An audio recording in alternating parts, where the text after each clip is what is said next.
గత వైసీపీ ప్రభుత్వం అసమర్థ పాలన వల్ల ఉపాధి హామీకి సంబంధించి 2,000 కోట్ల రూపాయల మెటీరియల్ కాంపోనెంట్ నిధులు ప్రస్తుత ప్రభుత్వానికి కలిసి వచ్చాయని జగ్గంపేట ఎమ్మెల్యే జ్యోతుల నెహ్రూ అన్నారు. కాకినాడ జిల్లా జగ్గంపేట టీడీపీ కార్యాలయంలో ఆయన సమావేశం నిర్వహించారు. ఈ సందర్భంగా ఉపాధి హామీ నిధులు ఇతర రాష్ట్రాలతో పోల్చుకుంటే గత వైసీపీ పాలనలో తప్ప ఆంధ్రప్రదేశ్ ప్రభుత్వం బాగా వినియోగించుకుందన్నారు.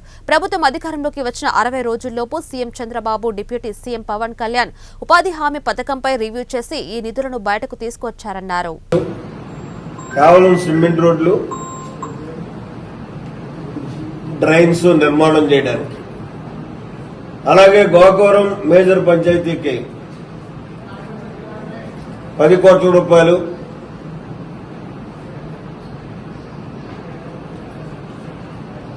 అది సిమెంట్ రోడ్లకి, డ్రైన్స్ నిర్మాణం చేయడానికి శాంక్షన్ తేవడం జరిగింది. ఇప్పటికే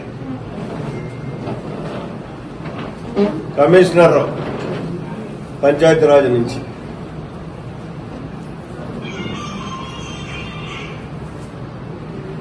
మిగిలినటువంటి నిధులకు కూడా మళ్లీ 100 కోట్లు పైబడి ఇవాళ ఎస్టిమేట్లు తయారవుతున్నాయి.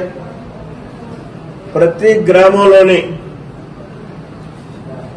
ఉన్నటువంటి మిగిలినటువంటి సిమెంట్, గతంలో మేము వేసినటువంటి సిమెంట్ రోడ్లు కాక మళ్లీ ఇవాళ వేయాల్సినటువంటి మిగిలి ఉన్నటువంటి సిమెంట్ రోడ్లన్నీ సంపూర్ణంగా పూర్తి చేసే విధంగా, డ్రైన్స్ అన్ని కూడా ఎన్ని డ్రైన్స్ ఉంటే అంత డ్రైన్స్ కూడా పూర్తి చేసే విధంగా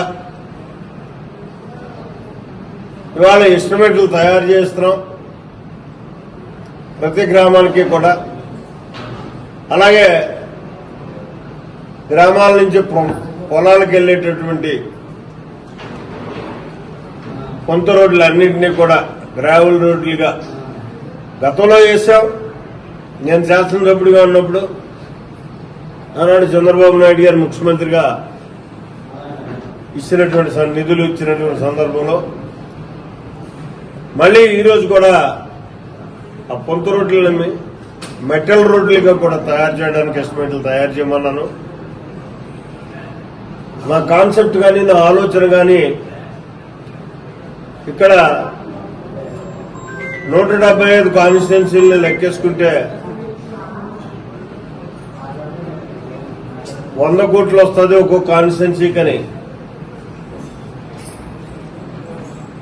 ఎన్ఆర్జీఎస్ మెటీరియల్ కాంపోనెంట్ ఏదైతే ఉందో అది లెక్కేసుకున్నా ఆకలి ఎక్కువ ఉన్నటువంటి నాకలాటి